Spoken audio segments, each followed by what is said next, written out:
Bienvenidos al ciclo de charlas de clima de negocio del Club de Ejecutivos del Paraguay. No sé, estimada Mónica, si hay alguien más tomando desayuno para invitarle a que venga. Así arrancamos puntualmente.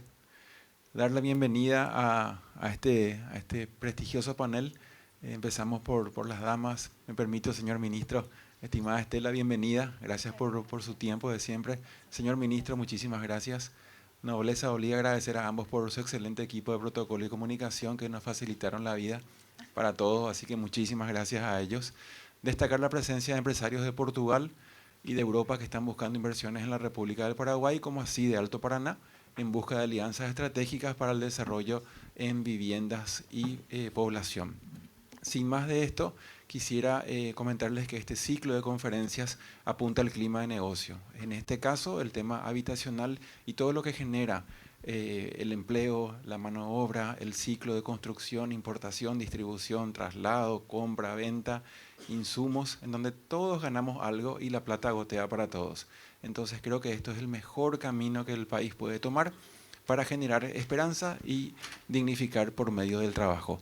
Sin más que esto, presento a nuestro presidente, aquí a mi derecha, a Jorge Bernardes Mengual, para que dé sus palabras de bienvenida y iniciemos el panel. Jorge, todo tuyo. Gracias, Luis. Bueno, bienvenidos a los socios del club, también a los representantes de Portugal, en este caso, que están viniendo a buscar inversiones aquí en el Paraguay. Agradecerte, Estela, presidenta de la AFD, un placer tenerte de vuelta. Agradecerle al ministro Juan Carlos Baruja por tenerte aquí a participar de este panel. La idea es conversar, le llamamos conversatorio. El Club de Ejecutivos tiene este tipo de actividades en donde buscamos, bueno, esta actividad organiza el Comité de Clima de Negocios y lo que hacemos es buscar siempre la forma de incidir positivamente en el clima de negocios del país, ¿verdad? Y estos son los espacios que nosotros generamos para poder hablar de primera mano con gente que nos pueda dar la información correcta de lo que está sucediendo en diferentes instituciones. En este caso, la AFD juega un rol protagónico en el desarrollo de nuestro país, porque tiene un impacto muy grande en lo que son sus decisiones de fondeo en diferentes programas que tienen en nuestro país. No es solo el programa de viviendas, ¿verdad? Entonces eso también, Estela, te pediría que nos puedas extender un poco más también qué otros programas tienen. Y evidentemente que el Ministerio de Urbanismo, Vivienda y Hábitat, que es sumamente importante para el desarrollo de nuestro país, además de generar muchísima fuente de trabajo, dignificar a las familias paraguayas con un déficit habitacional tan grande que tenemos en el país. Entonces, la idea es que el ministro también nos pueda comentar sus experiencias, cómo están hoy en sus proyectos, sus desafíos, y poder compartir este espacio de esa manera.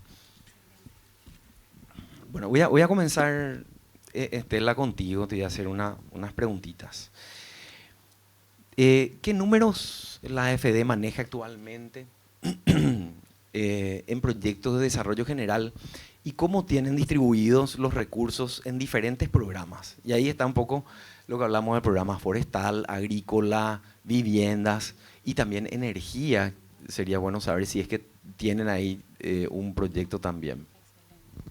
Bueno, muy buenos días a todos. Muchísimas gracias al Club de Ejecutivos por la invitación. Para mí es un placer poder acompañarles aquí.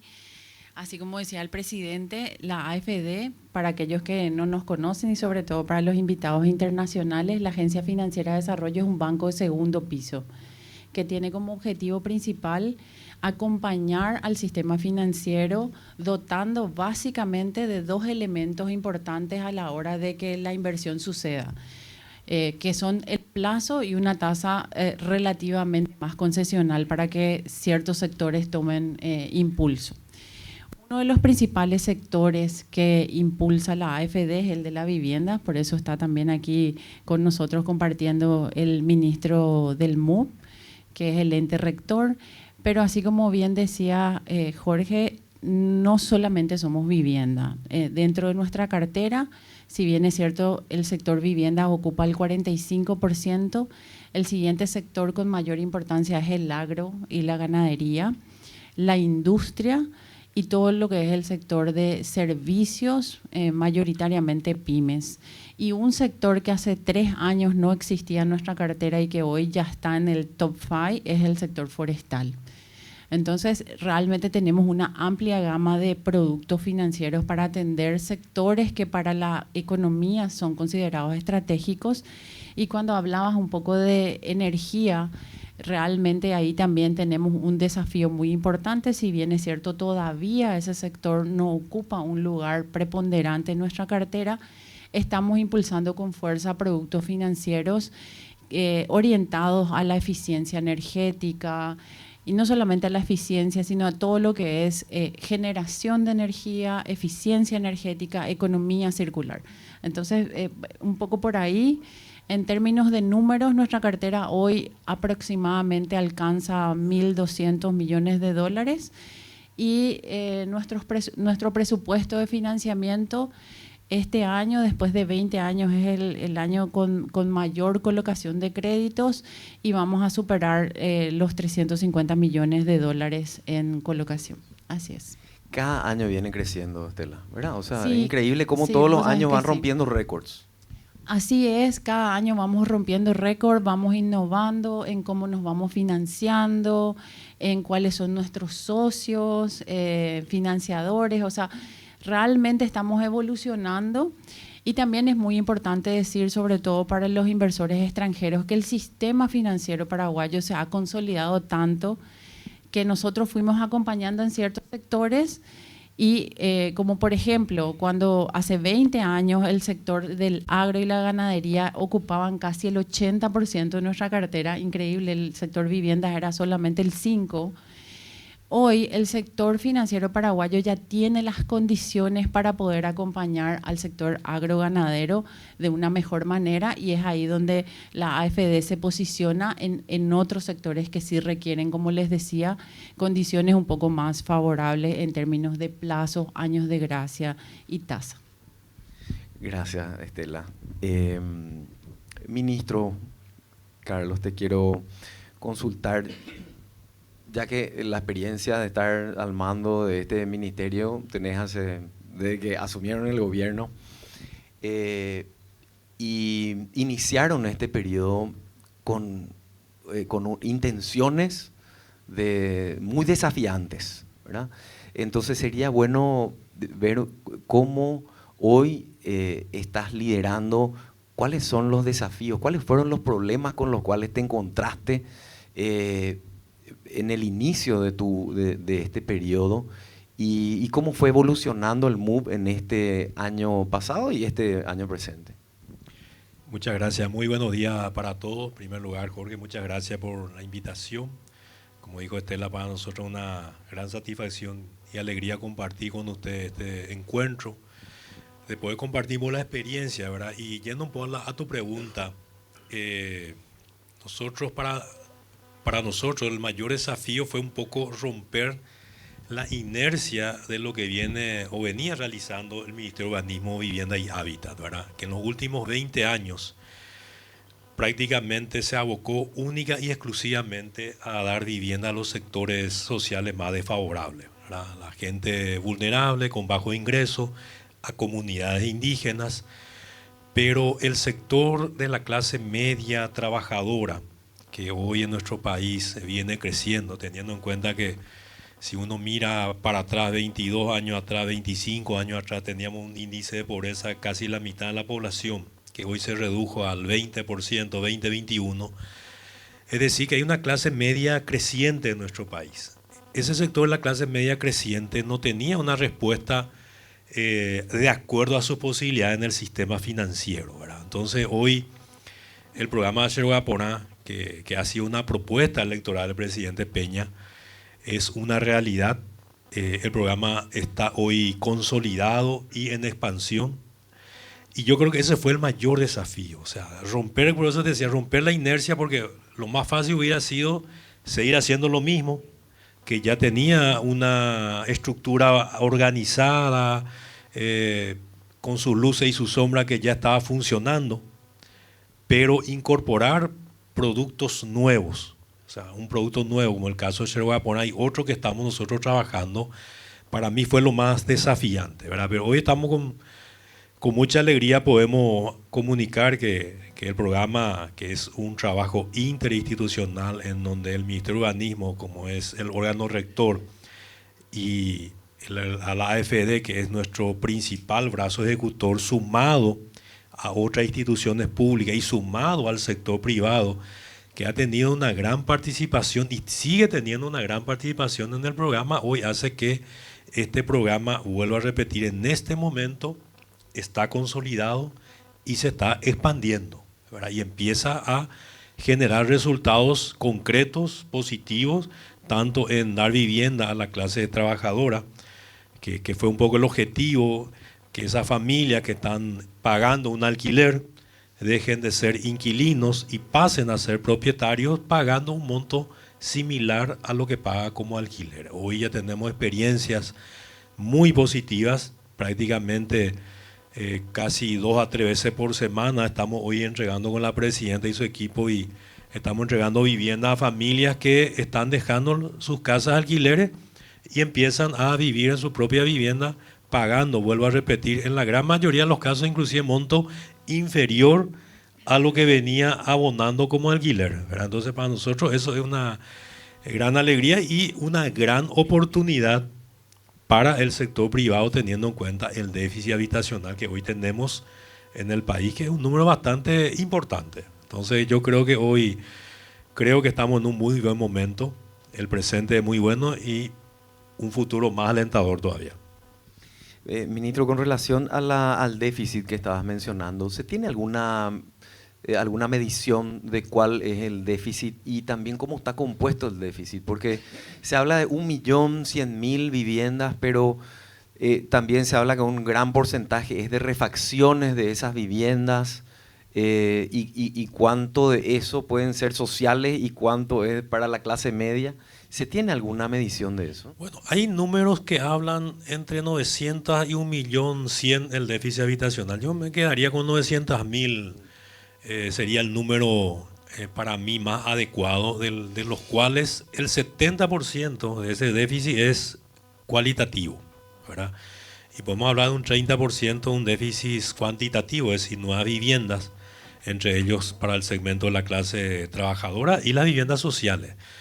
Pero igualmente, año tras año, lógicamente se van incorporando familias que requieren de nuevas viviendas. Hay algunos estudios, como el caso del BID, que expresa que el Paraguay debiera de tener un promedio de 50.000 soluciones año para ir reduciendo el déficit que tenemos y dando respuesta a las nuevas familias que se van incorporando. Ahora, hoy estaríamos, yo creo que en un promedio entre 25.000 lo que se está llevando adelante año tras año con este nuevo ritmo que venimos ejecutando, con el programa Sherwapona, con los programas que ya tiene la AFD incorporado y con las viviendas sociales más el sector privado. Yo creo que estará rondando los 23.000 a 25.000 años hoy, pero la necesidad real, dicho por el BID, es de 50.000 viviendas año para dar respuesta, luego a repetirte, a las necesidades que año tras año se van incorporando y reduciendo ya el déficit que tenemos, ¿verdad? Correcto. Y bueno, ese déficit de esas, estuve haciendo los cálculos nomás cuando dijiste 900.000 viviendas, más o menos el 30% serían las que serían nuevas viviendas, entonces estamos hablando de 270.000 más o menos viviendas entre sociales y para la clase media. Así mismo, yo creo que la proporción sería casi mitad y mitad, ¿verdad? En lo que es viviendas sociales con la vivienda de la clase trabajadora. Y eso hay que sumarle las nuevas viviendas que se van requiriendo año tras año. Es decir, que creo que hay una gran oportunidad en este sector. Y yo creo que los resultados que hoy vamos teniendo con el programa Sherwapona, a partir de una nueva innovación que fue producto, como suele decir siempre la presidenta, de la escucha a la ciudadanía con el Sherwapona 2.0, en donde hoy vemos que las postulaciones y las adjudicaciones están creciendo de manera significativa, porque también notamos, lógicamente hay que mirar, el programa apenas tiene 1 año, 3 meses de vigencia y creo que ustedes tienen suficiente experiencia para saber que cualquier programa o cualquier emprendimiento en un inicio tiene un periodo de aprendizaje y de acomodo, pero hoy creo que los números que estamos teniendo son muy significativos y sentimos, siempre acá la presidenta, la que tiene los datos más precisos, podemos sentir el crecimiento sostenido al programa y que todos también nos estamos acomodando del sector público, del sector privado, las propias IFIs que también van incorporando sus áreas específicas para analizar los pedidos que tenemos, es decir, que estamos realmente muy optimistas de lo que se viene de cara al futuro. Ya un presente muy bueno, pero vuelvo a repetir, un futuro más alentador todavía. Bueno, gracias, ministro. Estela, con relación a las fuentes de... ¿Cómo ustedes se fondean? ¿Verdad? Dijiste que son 1.200 millones de dólares aproximadamente lo que tienen ya en cartera. ¿Y quiénes son sus aliados internacionales? ¿Quiénes son los que más están acompañando estos fondeos a la AFD? ¿Y cuáles son cuáles son los objetivos de la AFD? ¿Es aumentar todavía más, ahora que lograron el grado de inversión por Moody's también? Esto me imagino que les habrá ayudado a obtener mayores interesados en financiar, ¿verdad? Entonces, ¿cuáles serían los objetivos y quiénes son los aliados en fondear a la AFD? Bueno, como yo te decía, Jorge, a lo largo de estos 20 años institucionales, nuestras fuentes de fondeo naturalmente fueron cambiando. Originalmente teníamos de manera exclusiva fondeo de los multilaterales, en este caso el BID, pero fuimos diversificando esas fuentes de fondeo y hoy realmente hemos revertido totalmente la composición de nuestro fondeo. Hoy salimos a emitir bonos. Eso habla también un poco de la confianza que la gente, las instituciones, los inversores institucionales tienen en la AFD. Hoy el 70% de nuestro fondeo proviene de emisiones de bonos. ¿Bonos locales? Bonos locales por el momento, ya en guaraníes y en dólares. Y también una innovación importante que vale la pena decir es que también somos la única institución financiera pública que ha hecho emisiones de bonos sostenibles. Habla también un poco del compromiso institucional que tenemos. Hoy, de hecho, al mediodía hacemos la 8ª emisión de bonos sostenibles con más de 100 millones emitidos en el mercado local. Entonces fuimos también convirtiéndonos, o sea, por un lado la fuente de fondeo es importante, la diversificación es importante, ya tenemos bancos privados también como fondeadores del nivel de Citibank, Commerzbank, y por supuesto también hemos diversificado la presencia de multilaterales dentro de nuestros fondeadores como la CAF, el Banco Mundial y el BID. Entonces tenemos una diversificación importante, pero también nos estamos convirtiendo en un jugador muy preponderante para el mercado de capitales internos. Al tener esta presencia en la emisión de bonos y al poder innovar en términos de instrumentos, también la AFD comienza a trazar un camino en ese rol. Entonces, creo que un poco por ahí, Jorge, nuestras fuentes de fondeo son esas, pero no quiero dejar de repetir una fuente de fondeo fundamental que es la capitalización. Nosotros como banco de segundo piso no tenemos acceso al ahorro del público, entonces la capitalización del Estado es un elemento fundamental para que nosotros podamos cumplir ese rol de ser concesionales a la hora de la tasa. A veces nos preguntan, ¿y por qué no bajamos la tasa? Ahí está la clave y es muy importante que todos los paraguayos sepan que en la medida que el Estado capitalice un banco de segundo piso, eso se traslada en mejores condiciones de tasa a la hora de poder financiar todos estos sectores que anteriormente te mencionaba. Pero cuando hablas de capitalización, ¿te referís a algún monto específico que sería lo ideal que el gobierno...? Y realmente un monto ideal, no sé si es el monto ideal, sino el formato ideal es a través del cual nosotros siempre hablamos. Miramos experiencias de otros países, seguro que todos ustedes conocen el Banco Brasilero de Desarrollo, que es el BNDES, es un gigante. ¿Cómo llegó a ser un gigante y cómo llegó a impactar tanto en la economía de Brasil? Y a través de un sistema de capitalización permanente. Yo no te diría un monto, pero sí te diría el formato. La permanencia, la certeza de tener esos ingresos hace que un banco de segundo piso también pueda proyectarse con fuerza y darle certeza de vuelta al el sector privado en ese sentido. O sea, eso le va a dar la posibilidad de también aumentar los fondeos que recibe la AFD. No solo aumentar, sino mejorar las condiciones. Entonces, eso es muy importante poner sobre la mesa. Esa es una fuente y yo diría que es una fuente muy relevante a la hora de que la AFD pueda salir con fuerza a seguir mejorando las condiciones de financiamiento del sector privado. Importante tener en cuenta que la AFD tiene una calificación AAA, o sea, no tiene morosidad, no tiene nada, porque evidentemente siempre es seguro sus inversiones porque hacen a través de los bancos, ¿verdad? Entonces los bancos están comprometidos en siempre asumir el riesgo, ¿verdad? Es así, ese es nuestro modelo. Hoy nosotros tenemos 0% de morosidad, AAA en el mercado nacional, tenemos una calificación de grado de inversión con una de las calificadoras, lo que nos abre también un panorama muy alentador en el sector, en las posibles emisiones en el sector internacional. Y vale la pena decir que a diferencia de otras instituciones públicas que requieren un presupuesto que viene de los impuestos, la AFD trabaja sobre lo que genera. Nosotros no recibimos ingresos de los impuestos y sí tuvimos en estos 20 años una capitalización de aproximadamente 150 millones de dólares, pero quiero hacer la diferencia y el impacto. Con esos 150 millones de dólares que eventualmente se capitalizó a lo largo de estos años, la AFD ya logró canalizar más de 5.000 millones de dólares en todos los sectores.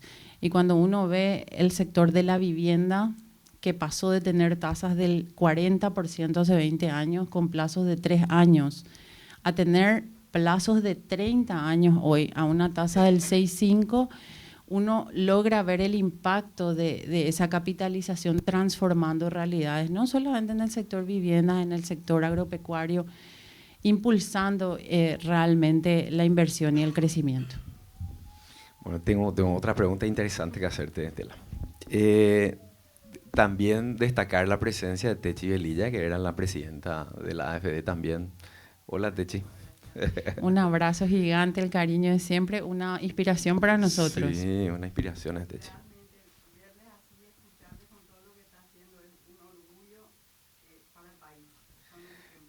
Y vos sos parte, Techi, de este proceso. Y ahora, Estela. Carlos, te quiero preguntar con relación a la construcción de las viviendas sociales.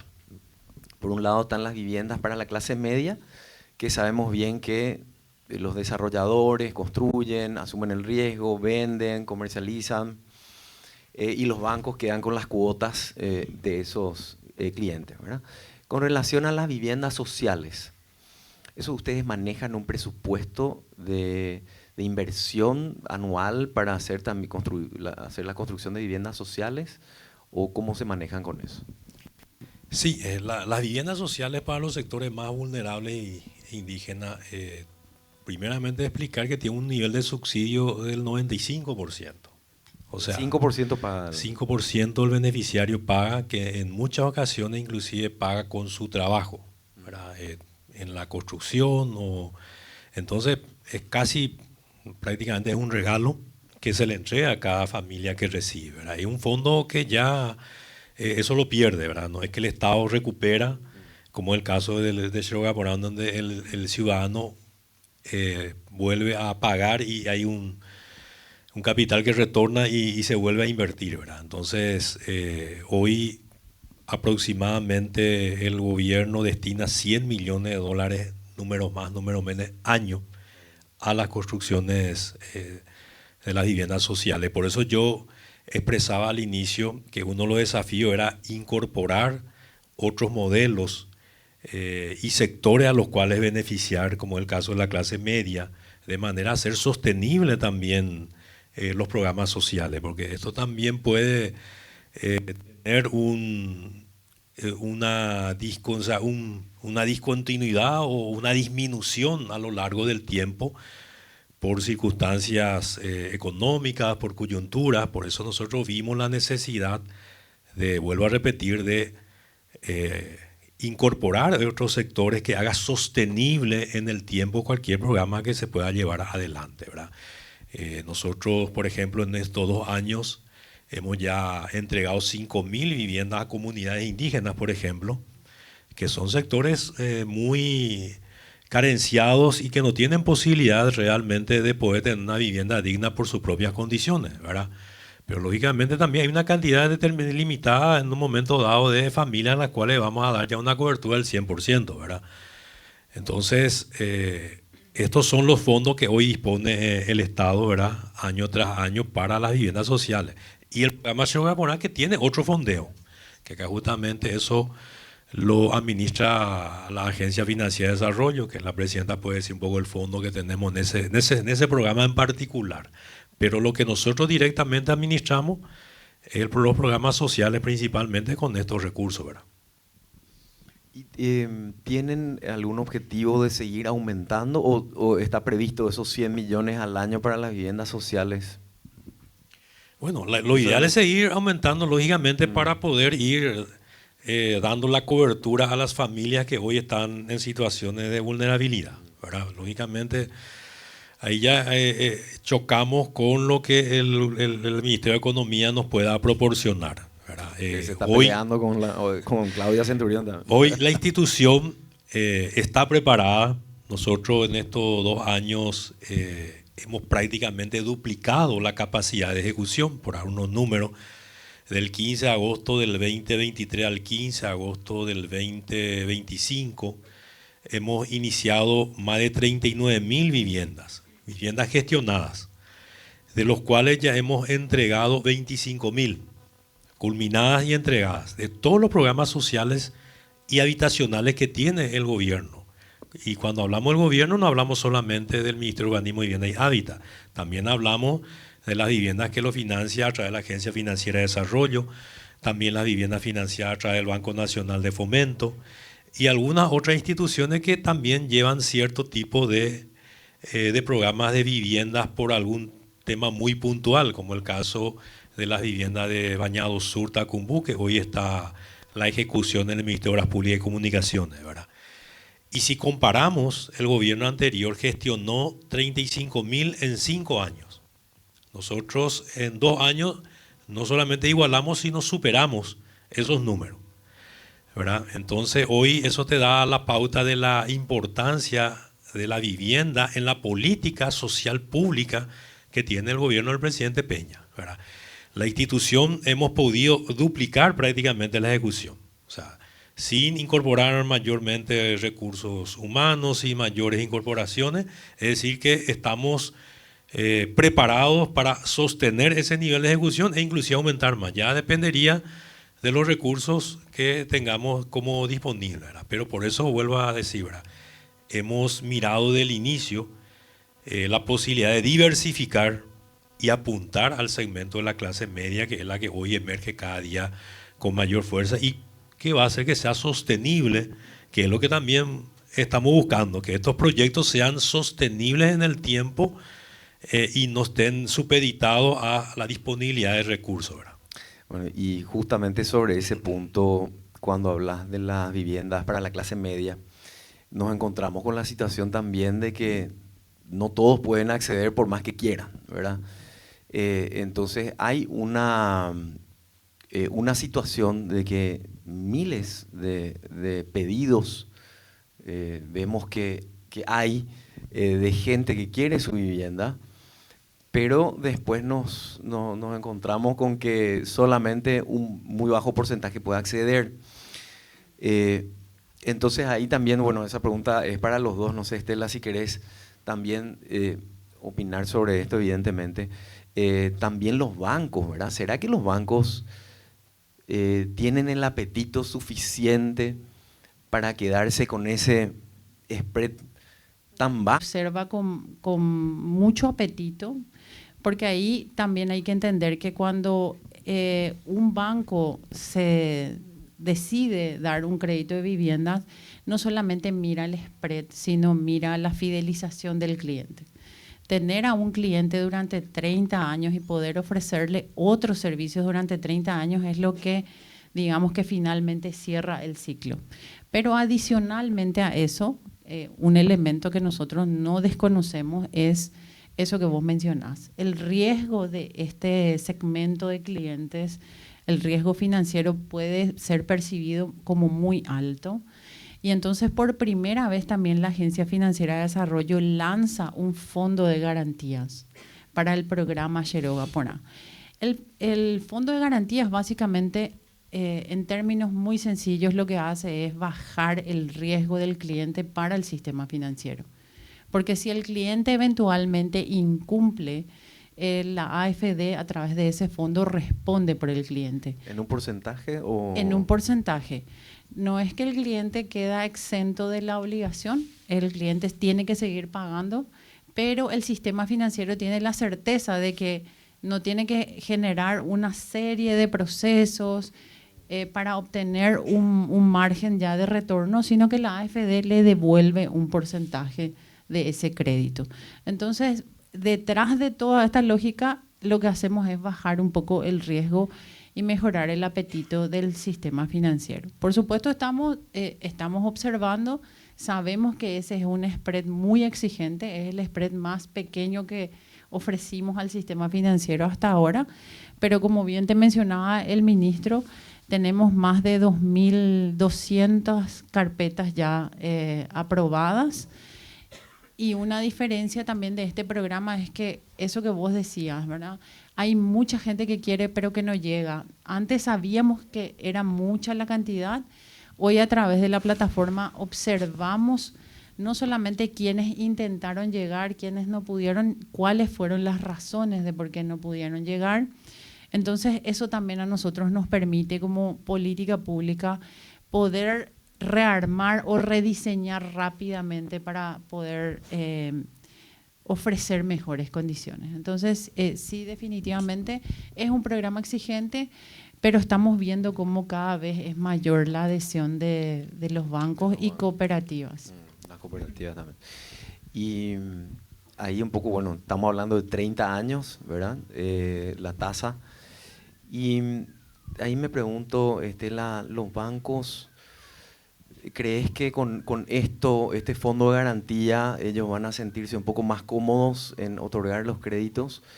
¿Y cómo le ves a los paraguayos que buscan sus casas, ¿verdad? Eso también, Carlos, ¿verdad? Porque hay una situación real, ¿verdad? El endeudamiento que tienen, pero prácticamente la mayoría del sector de la clase media es muy grande. Y es como que no hay una conciencia de repente de la importancia de estar al día con sus deudas, ¿verdad? El paraguayo de repente dice, no le pago nomás, ¿verdad? Y que me demande. Y después pide su casa, ¿verdad?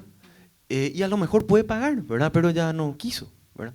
Entonces, hay una situación cultural de repente que también sería bueno ver cómo se puede abordar el tema de la educación, educación financiera y también la informalidad que hay en mucha gente, ¿verdad?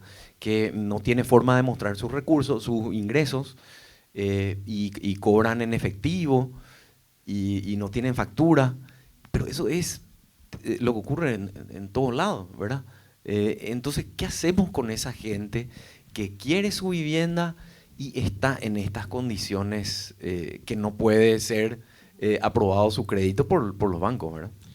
Sí, para complementar un poco lo que dijo justamente Estela, ¿verdad? Las dificultades que hemos encontrado de las familias que se han postulado fueron básicamente dos, ¿verdad? El alto nivel de informalidad que ronda el 60% en el país, que es creo que la norma o la media, lo de toda América, no somos la excepción en ese sentido. Y el nivel de endeudamiento de aquellas que sí son, ¿verdad? Y yo recuerdo siempre que Estela una vez nos comentó, ¿verdad? Que que analizaban los bancos, que peor la mitad de lo que estaban endeudados eran deudas medio razonables, ¿verdad? Entonces, hoy vemos una oportunidad, que hay muchas familias que antes no tenían el incentivo de ser formales, que hoy sí ven que si se formalizan pueden acceder a un financiamiento como Cheroapora. Le diría atrás que creo que 70.000 nuevos contribuyentes se sumaron a la DENIT, y que esto también es un beneficio, el programa genera eso, la necesidad de que muchos informales hoy, ante una oportunidad de poder acceder a un crédito a largo plazo, encuentren ese incentivo de formalizarse y ser partícipe de este programa. Entonces yo creo que realmente hay muchísimos beneficios dentro del programa, y como dijo Estela, hoy al tener una plataforma hay muchísima información valiosa tanto para el gobierno como también para el sector privado, ¿verdad? Entonces eso poco es lo que hoy se está dando. Y bueno, yo creo que Estela puede complementar el tema de la deuda, los datos, más Perfecto. relacionado a eso. Ahí con relación a la morosidad, ¿verdad? Está el crédito para la vivienda y está el crédito de consumo, ¿verdad? ¿Cómo es el criterio, o sea, los que compran, las familias que compran sus viviendas, su comportamiento ¿qué tal es su comportamiento con los bancos, su morosidad? ¿Están al día? Eso tienen un registro ustedes, ¿verdad? De cómo van los pagos de los que compran sus viviendas. Nosotros logramos ver una parte de la historia, porque vos sabés que viviendas, bueno, es financiado por todo el sistema financiero, a veces con fondos AFD y a veces ya con fondos propios. Eso también es un logro para nosotros ver cómo cada vez más bancos extienden sus plazos y financian con sus propios fondos. Creemos que ese también fue un legado de la AFD.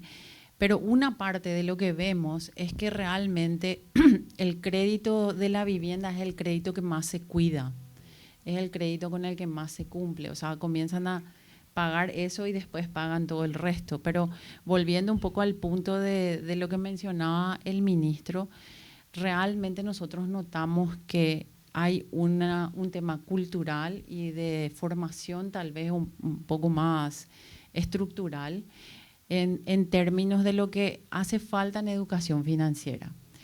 Estamos haciendo el seguimiento de muchos casos. De hecho, por primera vez también dentro del programa pusimos a disposición un curso, un pequeño curso con unos módulos de cómo prepararse para el crédito inmobiliario, ¿verdad? Porque muchas de las personas que intentan la primera vez no lo logran, pero cuando son conscientes de que tienen digamos, la cuota del celular, del televisor, de la heladera y terminan de pagar eso, dejan un espacio de ingreso disponible para ese sueño mucho más grande, ¿verdad? Y vimos muchos casos así, que desde que se lanzó el programa lo intentaron, se prepararon, volvieron a intentar y hoy ya tienen el crédito. Así que creo que la informalidad es un tema mucho más generalizado, mucho más de realidad muy heterogénea, pero que también se están atacando con diversas políticas desde diversos sectores, ¿verdad? No solo la DENIT, sino también el Ministerio de Industria, con cierta facilitación para los trámites de volverse formal, reducción de costos. Entonces hay como un ecosistema que está trabajando para disminuir esa realidad de la informalidad. La informalidad es brutal, ¿verdad? Yo creo que eso es lo que más puede afectar este programa de las viviendas y el comportamiento, evidentemente, de los clientes que compran una casa no es el mismo comportamiento que el que compra un vehículo o un televisor, que de por ahí deja de pagar y bueno, pero la casa es lo primero en que van a estar pagando, ¿verdad? ¿La AFD cuenta con algún programa para hacer una campaña de educación financiera, o si es que podrían considerar destinar recursos para hacer un plan nacional de educación financiera y conciencia financiera, ya que comience desde las escuelas? Ahí con Arnold, nosotros cuánto hablamos de esto, ¿verdad? De la educación financiera. que ya comience en las escuelas, en los colegios, desde chicos, que sepan cómo cuidar el dinero, cómo usar la tarjeta de crédito, cómo se pagan los intereses, la responsabilidad de ser formal, los beneficios. Pero hay que hacer una campaña, ¿verdad?, de comunicación, de marketing, porque la gente, al darse cuenta que el ser informal es tan costoso, porque vos, al ser informal, tenés que depender de los usureros muchas veces, ¿verdad? Y tus intereses que vos te vas a apalancar para algún proyecto o para fondearte con algo, vas a estar pagando muchísimo, siendo que si sos formal, podés obtener a tasas mucho más convenientes, ¿verdad? Sobre todo para las MIPYMES también. Entonces, qué bueno sería, Estela, que puedan tener en la AFD un programa de... Porque eso es, digamos, para ustedes es su tema principal, ¿verdad? El tema de educación financiera también le puede hacer a nuestra gente, ¿verdad? Bueno, como te contaba, nosotros ya innovamos un poco en ese sentido, todavía no seguramente a la escala mayor, pero dentro de lo que es nuestro rango de acción. En este programa de viviendas lo hicimos y estamos actualizando un poco los módulos. Creemos que, como bien dijo el ministro Baruja, ese es un incentivo tan fuerte que lleva a la gente a ponerse un foco. Pero también quiero aprovechar y decir que, bueno, en el gobierno existe lo que se conoce como la Estrategia Nacional de Inclusión Financiera y que está coordinada por el Ministerio de Economía y Finanzas y el Banco Central. Entonces, también estamos en contacto con ellos para poner a su disposición todos estos datos que revelan con mucha fuerza la necesidad de tener esto que vos mencionás, ¿verdad? Una campaña de formalización y de educación financiera sobre todo. Entiendo que dentro de lo que es la estrategia de inclusión financiera se está evaluando la posibilidad, no es la primera vez que escucho, de la necesidad de incorporar a la malla curricular de las escuelas, porque realmente cuando llegamos a la vida adulta ya es medio tarde, ya estamos en problemas. Entonces, y los mejores maestros generalmente son los niños, que pueden educar también a los adultos de cómo manejarse. Así que entiendo que por ahí está pasando también una conversación y nosotros sí estamos en contacto con ellos, disponibilizando todo lo que nosotros tenemos como evidencia para que puedan un poco encaminar esa campaña. Eso sería fantástico, un legado genial sería para la sociedad. Ministro Carlos, ¿usted tiene idea de qué cantidad de gente, de colaboradores son necesarios para las construcciones de las viviendas? ¿Tienen medido en estos 25.000 que estás diciendo que anualmente están logrando generar, qué cantidad de mano de obra esto produce para el país? Bueno, primero quería complementar lo que dijo un poco Estela, el tema de la educación financiera. Me cupo firmar hace semanas atrás un convenio con el Ministerio de Educación para difundir nuestro programa para el sector docente. Y yo le decía al ministro, antes de la firma, que a mí me gustaría que inclusive de la escuela se incorpore, ¿verdad?, la posibilidad de la educación financiera. Con el ministro Luis Ramírez. Con el ministro Luis Ramírez, ¿verdad? Porque yo veo a diario es que muchas veces... no es solamente el monto que uno genera como ingreso, sino cómo uno se maneja, ¿verdad? Porque uno puede tener un ingreso, supongamos, de 15 millones y a lo mejor gasta 17, 18 millones, versus otro que a lo mejor gana 6 millones y realmente gasta menos a lo mejor de lo que... y genera un ahorro. Entonces, le decía, para mí, y hace rato vengo viendo esto, la necesidad urgente de incorporar que desde la escuela se le enseñe educación financiera a nuestros niños y a nuestros jóvenes para poder justamente tener la posibilidad de planificarse, ¿verdad? Es un poco para complementar nomás que en lo personal siento esa necesidad. Yendo a tu consulta, ¿verdad?, se estima que la construcción de una vivienda genera 10 empleos, ¿verdad?, números redondos, 5 en forma directa y 5 en forma indirecta. Cuando decimos directo, hablamos del albañil, del electricista, del plomero, del pintor, pisero. Y indirecto es el olero, el ceramista, el transportista, el chofer, ¿verdad? Hoy creemos nosotros que estamos desde el gobierno generando empleo aproximadamente a 40.000 personas, 20.000 en forma directa y 20.000 en forma indirecta. Lógicamente estos 25.000 como que se distribuye en el tiempo.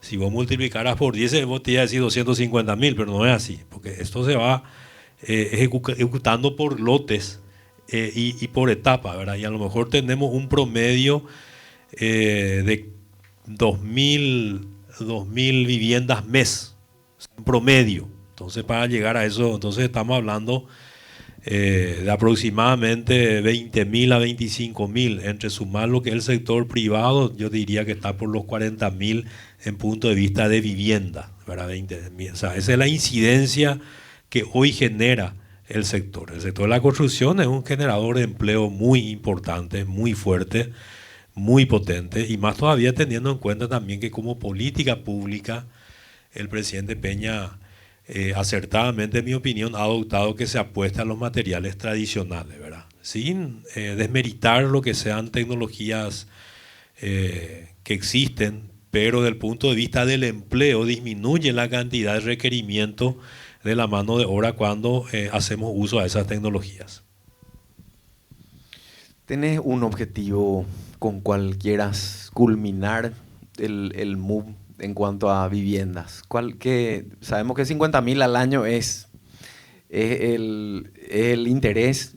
Entiendo que también el presidente habló en algún momento de 400.000 viviendas, quizás no habrá dimensionado las dificultades que podían haber ahí en el camino. ¿Cuánto decís que podemos lograr aplicando, ahora que Cerro Porá está en producción, está funcionando, el 2.0? Bueno, el objetivo real nuestro es 100.000 viviendas en 5 años. O sea, en los diferentes programas. Estamos hablando de un promedio de 20.000 años. Ciertamente hubo una ocasión, creo que el presidente habló de 500.000 viviendas. En mi opinión fue un lapsus, porque él siempre habla de 500.000 empleos. 500.000 empleos. Entonces yo creo que en algún momento, y bueno, sabemos ya cómo funciona este tema, que siempre cuando la prensa un poco toma el número más desfavorable para nosotros, pero en realidad el objetivo es 100.000 viviendas en 5 años, un promedio de 20.000 que hoy estamos muy próximos, ¿verdad? Te decía que 39.000 gestionamos en 2 años, si vos dividís por 2 son 19.500, estamos realmente ahí logrando el objetivo. Y por sobre todo el legado de dejar una diversificación, ¿verdad? Te volví a decir al inicio, no solamente seguir haciendo lo mismo, que cuando yo estaba con mi equipo trabajando le decía yo, si replico lo mismo que se viene haciendo, aumentando, tiene un cierto mérito, pero no tan mérito, porque es como que crecimos nomás en cantidad, pero no básicamente en diversificar y en calidad. Creo que el gran legado va a ser el programa Cerro Porá. Yo creo que hay un antes y un después de en el sentido de la oportunidad que se presenta, habiendo recogido la experiencia de mi primera vivienda. Creo que se ha enriquecido este programa y hoy hace que esté más al alcance de muchas familias, y hoy cuando a diario, casi 2 a 3 veces por semana, estamos entregando viviendas y hablamos con los beneficiarios y estamos logrando ese objetivo que nos habíamos propuesto al inicio cuando nos sentábamos con el presidente y con Estela ante la indicación del presidente cuál era el objetivo de hacer cambiar de inquilinos a propietarios y lograr que la cuota sea la cuota que está pagando como alquiler, porque siempre decíamos que si él está pagando un monto, por ejemplo, 2,5 millones de alquiler, y le ofrecemos una opción de que tenga su casa por ese mismo monto, lógicamente eso ya está demostrado que él estaba pudiendo pagar, ¿verdad? Que era muy factible que él pueda tomar esa experiencia de hacer ese salto, de dejar de ser inquilino a ser propietario. Y por otro lado también incorporamos algunas innovaciones, como por ejemplo que la primera cuota se paga recién al ingresar a la vivienda, teniendo la premisa de que mientras se construye su vivienda, esa persona está en un alquiler. Y si tuviese que pagar su préstamo al inicio, tendría un doble pago. Entonces, todas esas premisas con las cuales se diseñó, ubicándose en el lugar de esas personas, es lo que hace que hoy Cerro Aporá esté teniendo el éxito que está teniendo, ¿verdad? Entonces yo creo que el gran legado que hoy, uno de los grandes legados que está dejando el gobierno, va a ser el programa Cerro Aporá, que creo que va a estar apropiado ya, y veo muy difícil que otro gobierno pueda dejar de lado un programa que está dando resultados. Así que esto es un logro multidisciplinario desde el presidente de la República, que ha tenido la idea y la perseverancia y la tenacidad, y sus colaboradores, que nosotros somos con el sector privado, va a ser el gran legado de este gobierno. Bueno, excelente. Yo quiero, Luis, el tiempo, ¿cómo estamos? Para abrir a preguntas. Bueno, la idea es que podamos, no sé, compartir algunas preguntas, si es que algunos, Techi, Arnold, Pascual, vos que estás también con el tema de viviendas, no sé si... ¿Con este micrófono? No, arrancamos ahí. Arnold también. Sí, realmente felicito de tocar ese tema de la educación. Yo trabajo en muchos colegios y realmente en un momento vi y me asusté demasiado grande y dije, listo, aquí se rompe y se termina. Vino un tipo que tenía 6 tarjetas de los 8 profesores. Ellos cobraron, le prestó 3 días su tarjeta y los profesores estaban todos endeudados, que ni tenían ni usaron su propia tarjeta. Y ahí comencé a desarrollar el proyecto de finanzas personales y lo hemos hecho en varios colegios y te asusta. Comenzándole a los directores y profesores, ¿y cómo van a dar ellos un curso sobre finanzas si ellos mismos no son dueños de su salario? Y es tiempo que hablamos y lo instalamos realmente, y felicito esto. Nosotros ya estamos dando 5 años esos cursos de formación de líderes, y uno de los primeros puntos es siempre finanzas personales.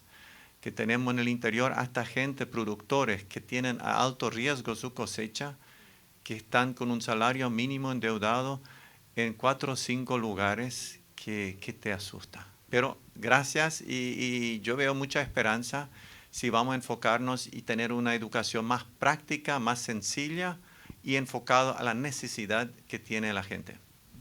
Excelente, gracias Arnold. Techi.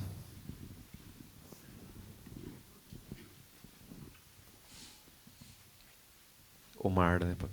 Muchísimas gracias. Bueno, una vez más, gracias al Club Ejecutivo por esta interesante iniciativa que nos permite conocer de cerca todo lo que se está haciendo. Y acá quiero felicitar al ministro y a la doctora, porque se nota que trabajan en equipo. Este es un país donde necesitamos trabajar en equipo, coordinadamente, y felicito porque los veo siempre juntos y coordinando todo, ministro. Esto no se puede hacer solos. Esto hay que hacer, esto es un trabajo multidisciplinario, como usted dice, y de conciencia colectiva de la necesidad de un trabajo en equipo. Así que felicitar esto que se está haciendo. Doctora y ministro, este tema de la tasa de interés del 6.5 hay que reforzarlo en la comunicación. No existe. Esto era un sueño largamente acariciado, pero que nos parecía extremadamente lejano. Y ver que hoy es una realidad, eso de verdad tiene un valor incalculable. Así que felicitaciones por ese gran logro de poder hacer llegar este programa a una tasa única, a una tasa que no existe en ninguna parte. Y lo del fondo de garantía, que es otro tema que estaba sumamente, que siempre fue demandado, y que hoy sea una realidad. Entonces, de verdad, son logros que hay que comunicarlos con mayor fuerza y que no hay que escatimar esfuerzos para que esto se sepa, porque las cosas buenas hay que saberlas, hay que valorarlas. Así que yo desde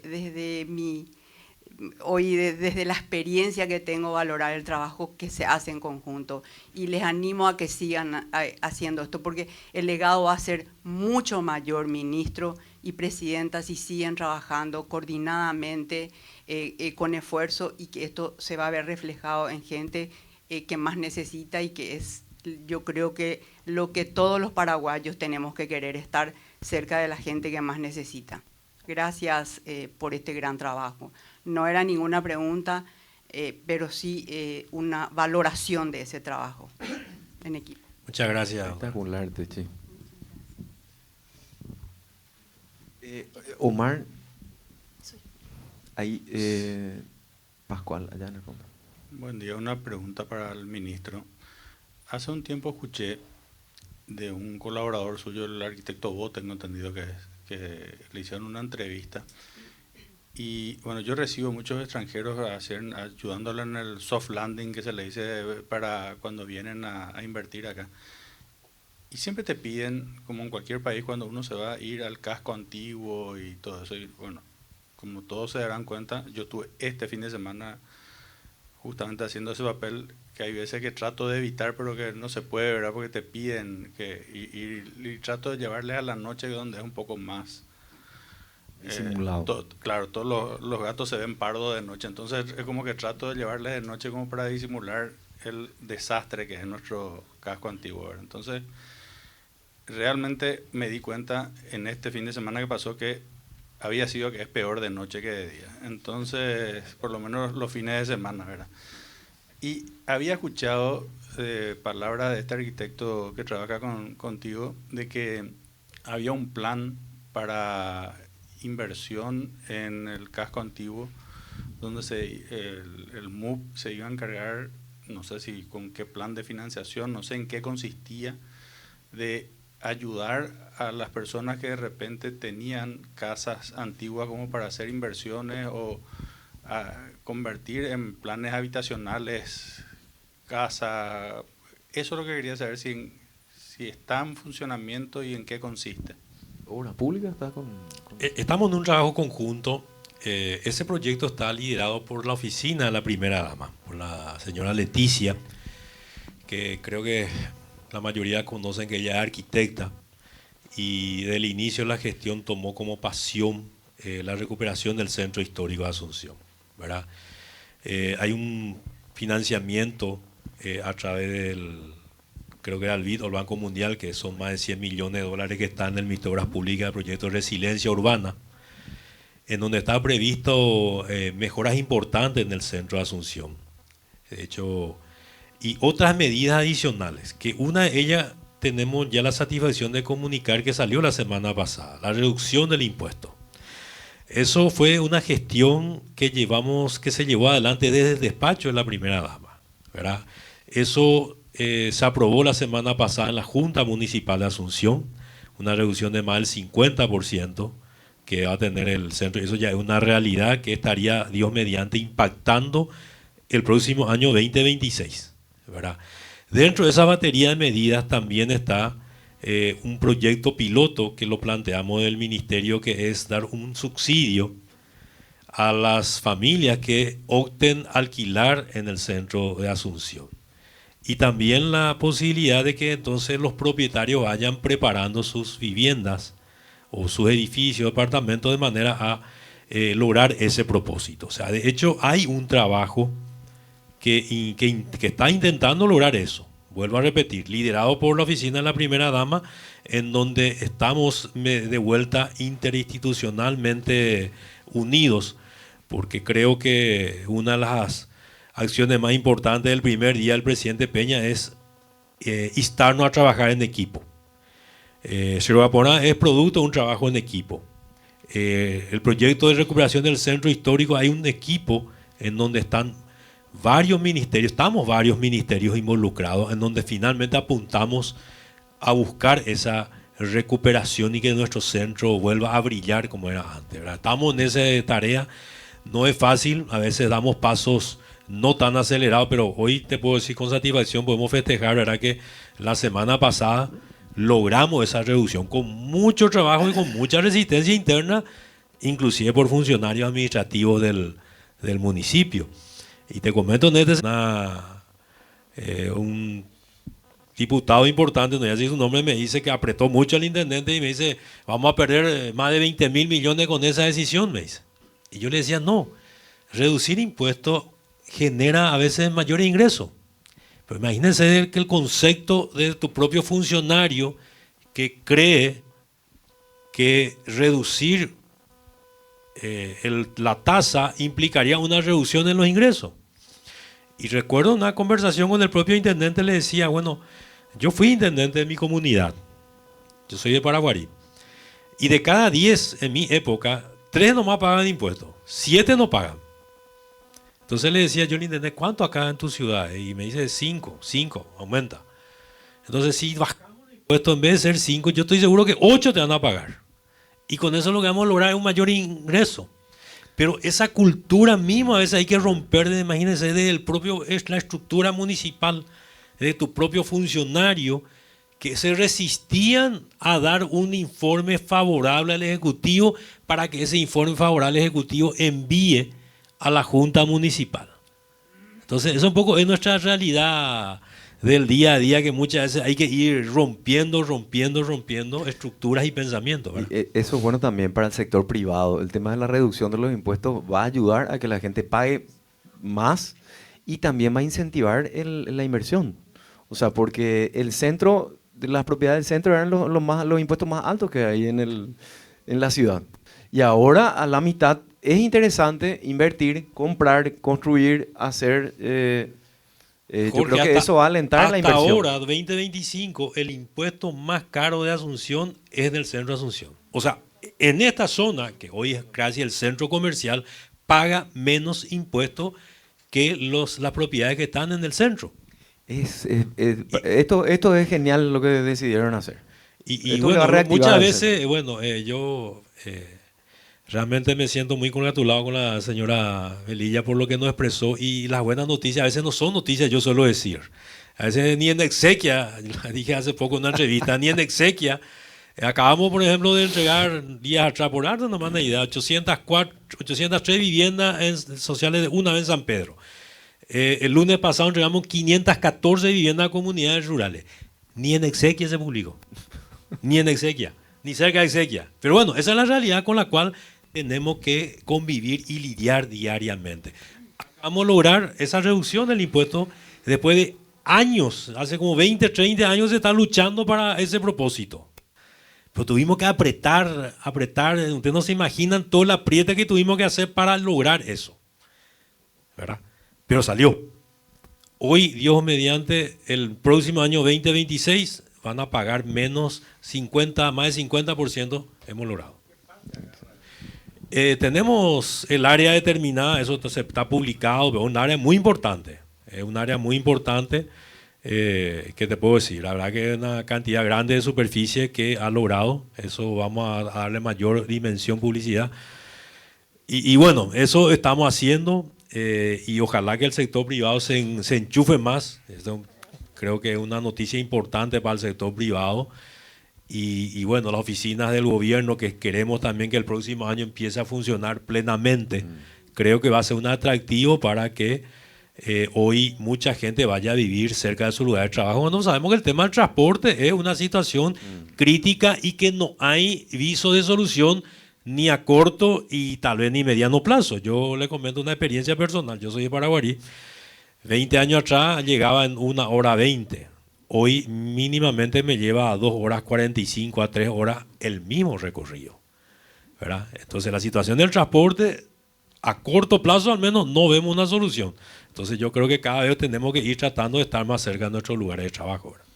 Bueno, el Club Ejecutivo es una buena plataforma para comunicar, para hacer llegar estas noticias, estas experiencias, estos conocimientos a los socios del club. Y el desafío es, no sé, Mónica, por dónde anda, que podamos lograr hacer extensivo todo esto de alguna manera sintetizada a todos los socios del club y bueno, de esa manera también estar en conocimiento. Pascual. Buen día. Un comentario y una consulta quisiera hacer. El comentario con relación al tema de la educación financiera, nosotros que estamos en esto, que somos desarrolladores, notamos que realmente es muy importante eso. Uno, porque la gente tiene mal estructuradas sus finanzas, y dos, porque muchas veces directamente no entienden, y esto es triste realmente, no entienden que este tipo de préstamos a esa tasa, prácticamente la tasa real que están pagando es cero y muchas veces incluso es negativa, si vamos a tomar en cuenta la inflación real que tenemos. Muchas veces nosotros tenemos que tratar de educar eso, pero obviamente somos parte interesada, entonces lo que nosotros podamos decir siempre como que nos toman con cierta cautela, ¿verdad? Entonces realmente ese es un punto que sería muy importante, no solamente para esto, sino para, me atrevería yo a decir que mejorar el estándar de vida de gran parte de nuestra población. Y lo segundo, una consulta dirigida al ministro. Una de las pocas cosas buenas que había hecho el anterior gobierno, creo que era un programa de subsidio a la compra de vivienda de clase media que existía anteriormente. Era un programa, creo yo, relativamente exitoso porque muchos de los miembros de este segmento de la población están cerquita de poder comprar sus casas. Por A o B motivo le faltaba un pequeño empujoncito, una pequeña ayuda, y ese subsidio realmente subsanaba bastante y ayudaba mucho. Yo no sé si hay forma de volver a, aunque sea en cierta manera, volver a comenzar un programa similar. De esa manera se podría hasta pagar una parte de la deuda de repente que tiene esa persona para poder acceder al crédito, ¿verdad? Totalmente. Sí, conozco el programa que estuvo vigente hasta diciembre del año pasado, básicamente. Nosotros estamos apostando fuertemente al programa Cero Gapona. Para nosotros hoy el subsidio representa el plazo y la tasa, ¿verdad? Ese programa tenía un fondo bastante reducido, realmente, si vamos a mirar lo que era el ministerio, ¿verdad? Nosotros, número redondo, nuestra inversión era anualmente $100 millones. Ese programa no tenía ni el 2 o el 3% de los fondos que tenía el gobierno en ese programa. Y hoy toda nuestra apuesta básicamente está en Cero Gapona. No descartamos seguir mirando y observando qué ajuste o qué nuevos programas podamos ir incorporando. Como siempre hablamos con Estela y realmente creo que hoy podemos decir con mucha satisfacción, insistiendo un poco en lo que dijo la doctora Velilla, un trabajo en equipo. Hay una coordinación y una comunicación permanente entre nosotros y nuestros equipos respectivos. Entonces, hoy estamos apostando a Cero Gapona. Hoy le decimos a la gente, el subsidio es el programa. Como ustedes se dan cuenta, una tasa del 6.5, prácticamente es cero, como está diciendo, ¿verdad? Con la inflación del 4.45 es prácticamente cero. Entonces, en este momento estamos la apuesta en este programa. Seguimos observando y mirando el comportamiento de lo que pueda ocurrir y veremos si más adelante amerita o no volver a una apuesta como esa, ¿verdad? Pero hoy insisto también en lo que voy a decir, la educación financiera, ¿verdad? Yo creo que es clave y vemos a diario en nuestros propios círculos, en nuestros propios funcionarios, en nuestros propios amigos. Muchas veces yo suelo decir mitad en broma, no en broma, pero en serio, a mis amigos, personas a llegar, agarrar un lápiz, un papel, anotar cuánto es tu ingreso. Anotar cuánto es tu egreso, tus gastos. Y a veces hasta me pongo, yo personalmente hace años, una cuestión personal, voy a decir, anoto todos los días mis gastos. Todos los días yo anoto. Tengo un cuadernito y donde voy anotando mis gastos. Entonces le digo, mira, a veces que yo tengo mejor ingreso que vos. Me dice, yo estoy anotando todos los días.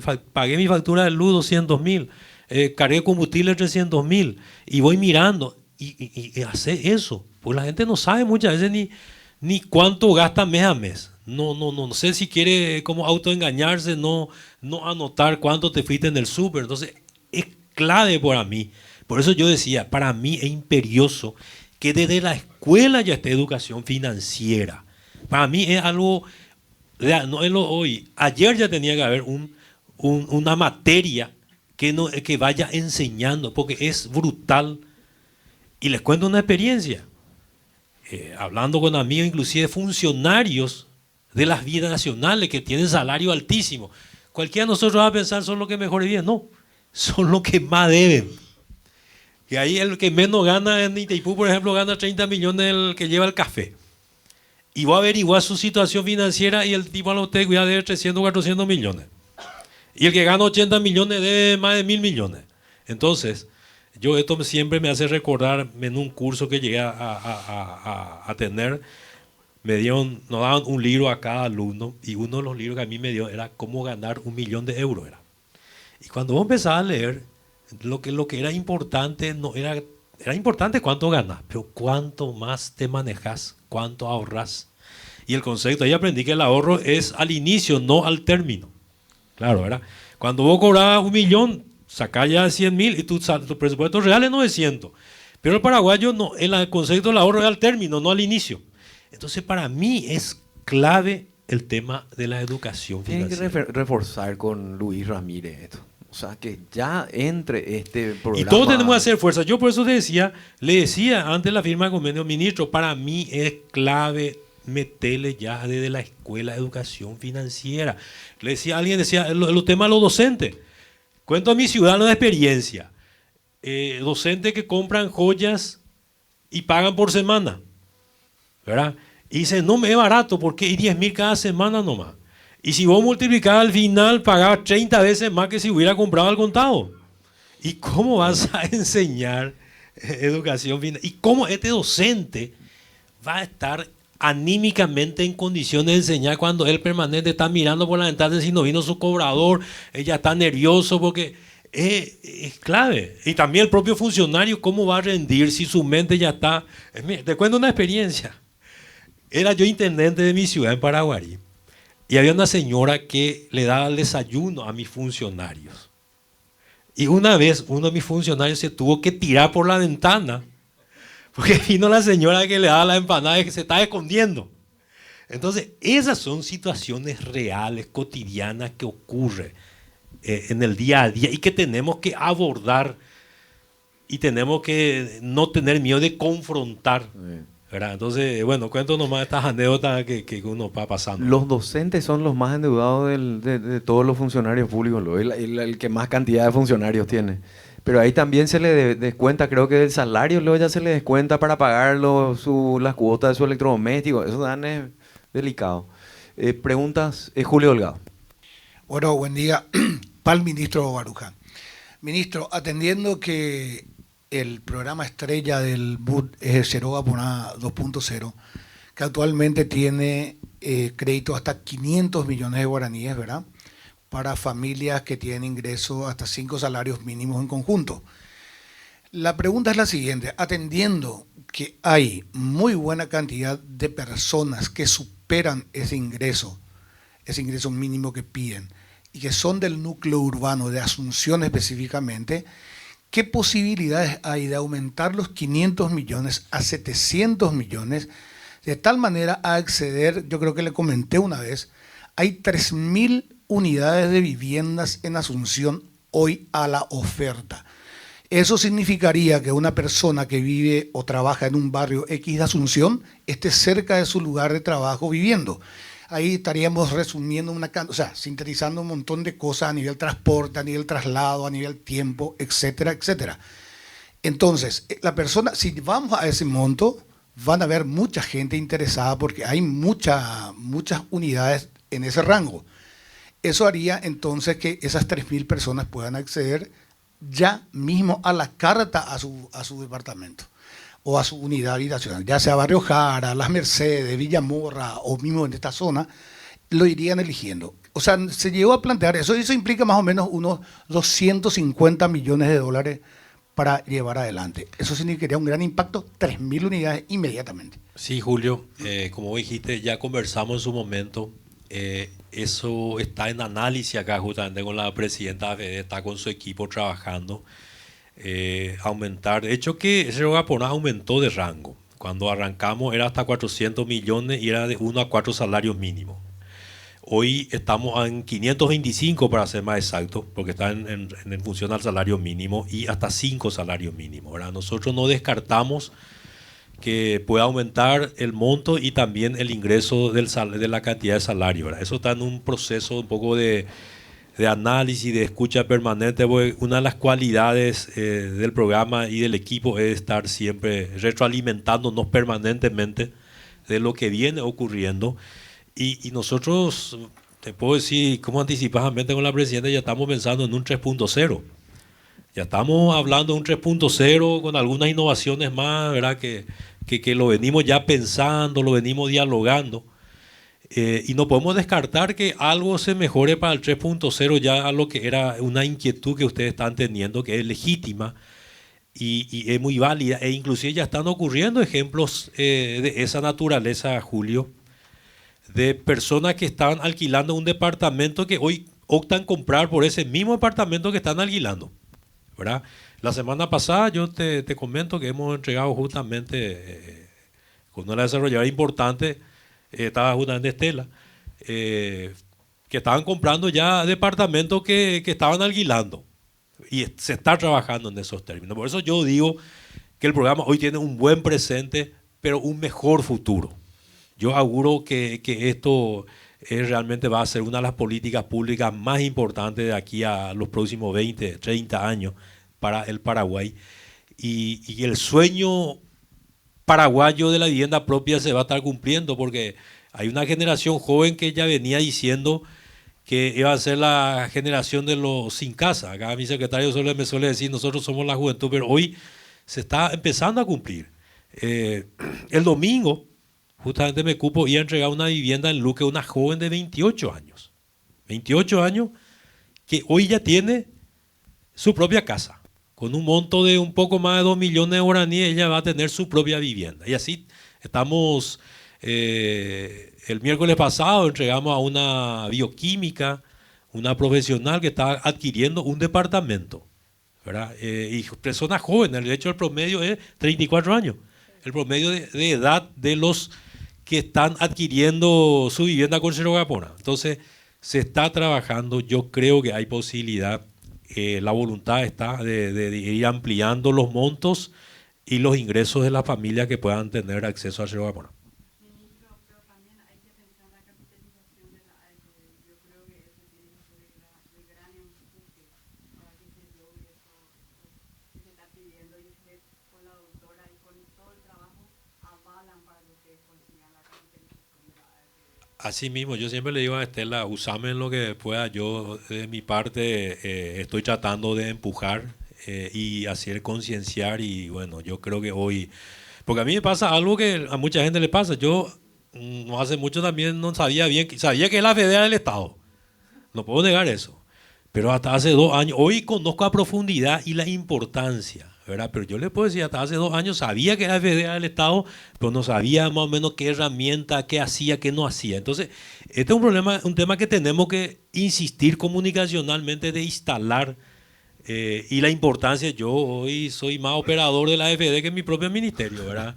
Entonces, pero porque por convicción y por convencimiento y viendo la importancia de esta institución y lo que genera de beneficio para el país.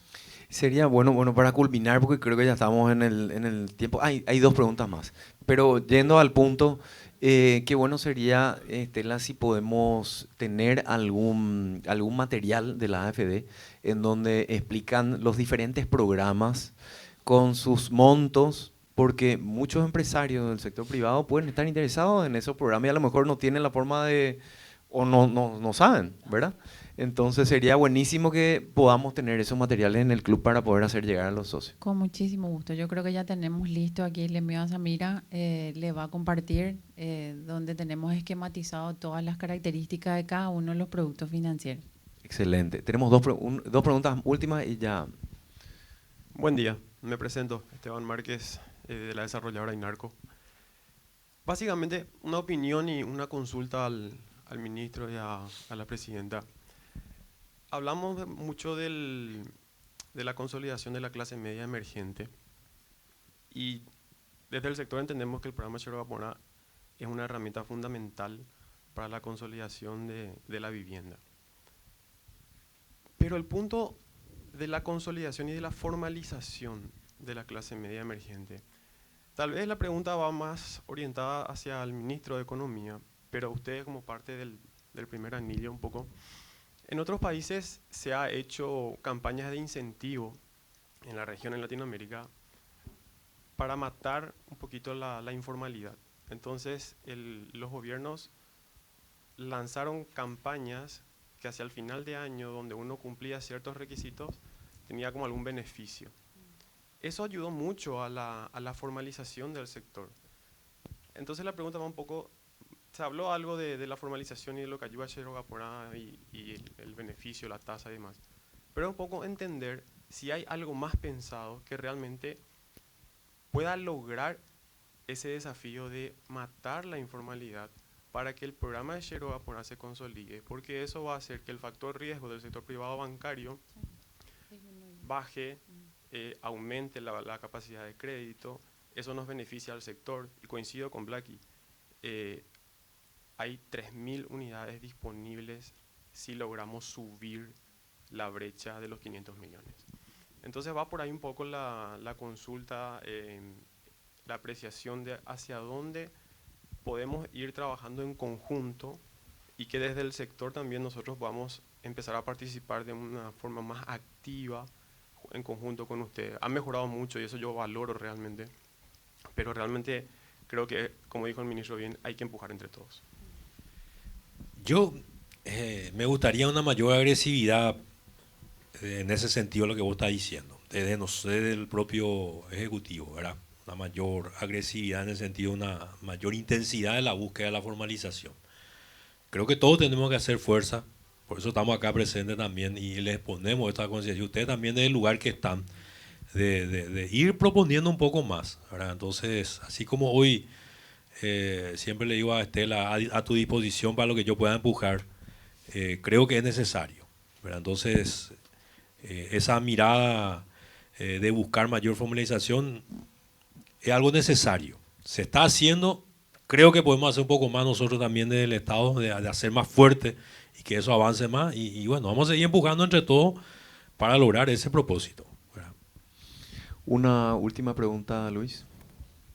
Gracias, Jorge. Bravo. Primero que nada, felicitaciones, Presidenta, felicitaciones, Ministro, por todo lo presentado. Una pregunta con respecto a cuál es su visión sobre las nuevas generaciones. Cuando vemos las investigaciones y lo que muestran, a veces parece un contrasentido, decir, no van desde ser inquilino a ser propietario, sino que buscan un modelo distinto. Cuando se le presenta, dicen, opciones de créditos a 30 años, no lo ven como aspiracional. ¿Cuál es su visión al respecto? ¿Hasta qué punto eso puede suceder o está sucediendo aquí? ¿Y hasta qué punto eso podría llegar a plantear un desafío distinto? Contesto yo. Yo creo que todavía nosotros tenemos una generación que busca tener su vivienda. Si bien es cierto, va a haber una mezcla de generaciones, vamos a tener que ir conviviendo. Hay un tema también cultural de la aversión a poder endeudarse a tanto tiempo. Eso es real también. Pero creo que estamos caminando todavía hacia la búsqueda de una vivienda propia. Si bien es cierto, hay parte de la nueva generación que quiere más libertad y que encuentra en el alquiler eso que busca filosóficamente, o sea, poder moverse, no sentar raíces específicamente en un solo lugar. De todas maneras, yo creo que adquirir una vivienda más allá de... No representa necesariamente perder libertad, sino ganarla si uno lo ve desde el punto de vista del activo financiero que puede tener. Y creemos que sí va a llegar un momento en el que vamos a tener que encontrar nuevos modelos para enfrentar estas realidades diferentes con las generaciones que tal vez no quieran una vivienda, ¿verdad? Pero hoy nosotros incluso vemos todavía que la gente no quiere vivir en un departamento. Todavía le cuesta los lugares pequeños, todavía quiere un patio, todavía tenemos como... A mí me tocó vivir en una urbe diferente en otro país, donde ya es como que estamos 20 años adelante de Paraguay y ellos me contaban cómo fue evolucionando la vida de la ciudad, ¿verdad? La cultura de la vivencia misma. Yo creo que todavía estamos caminando hacia allá, pero la gente todavía quiere su casa, quiere su propiedad privada, así que, pero como dice el ministro, también dentro de la política pública estamos cambiando en esa apertura de estar muy atentos a lo que está sucediendo y poder cambiar esa inercia que a veces tiene la política pública naturalmente y que va y cambia muy lento. Así que te diría que por ahí ese fenómeno todavía no nos impacta con mucha fuerza en este momento. Gracias, Estela. Ricky. Sí, una pregunta, buenos días a todos. Ricardo Rodríguez Escobar de RIMAX Elite. Una preguntita breve para el señor ministro. El tema de los impuestos en el centro histórico obviamente es un tema clave.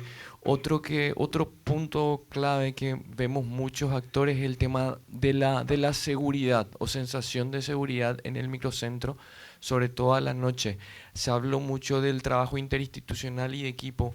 Hay algunas opciones que se están abordando, no solo en el tema de seguridad, sino que de formalización, promoción del empleo, a toda esa población importante que vive en esa zona, señor ministro. Asimismo, como te decía, el proyecto de la revitalización del centro histórico está liderado por el despacho de la primera dama, la señora Leticia. En esa mesa de trabajo está el Ministerio de Obras Públicas y Comunicaciones, la Municipalidad de Asunción, el Ministerio de Urbanismo, Vivienda y Hábitat, el Ministerio del Interior, está la ANDE, ESAT, o sea, hay un trabajo, como 15 instituciones que estamos abordando todos los temas. La inseguridad es un tema que es un tema a abordar y un tema que se está trabajando. Entonces, es una batería de medidas que apunta a generar mejores condiciones para que realmente haya esa motivación de invertir y recuperar el centro, ¿verdad? Entonces estamos en un proceso incipiente. Vuelvo a repetir, la semana pasada tuvimos un logro muy importante que era la reducción del impuesto que fue muy peleado, pero bueno, hoy ya es un hecho. Y vamos a ir siguiendo empujando para seguir teniendo más logros para que finalmente realmente se pueda dar ese objetivo de la recuperación, también que instituciones privadas, universidades se puedan instalar en el centro de Asunción. Es una aspiración que estamos teniendo también desde el gobierno, ¿verdad? Para motivar la presencia de estudiantes en el microcentro. Esa es la búsqueda, ¿verdad? Entonces yo creo que hay que ir mirando un poco muy detenidamente, ustedes que están en el sector privado, la posibilidad. Denle una mirada especial al centro para los próximos meses y años, que por ahí hay una oportunidad muy importante ahí. Bueno, muchísimas gracias, ministro Carlos, presidenta Estela. Un placer contar con ustedes. Gracias por todo lo que nos comentan, lo que nos cuentan. Gracias a todos los socios del club. Espero que esto sea positivo y sea constructivo para que les ayude a cada uno a poder tomar decisiones según la información de primera mano que estamos recibiendo, que eso es lo que buscamos con estos encuentros de clima de negocios y que lo que tenga relación con incidir positivamente en el clima de negocios, todas estas acciones y todos estos proyectos son muy positivos y hacen que eso se pueda lograr. Así que muchísimas gracias a cada uno de ustedes y les deseo un buen resto de jornada.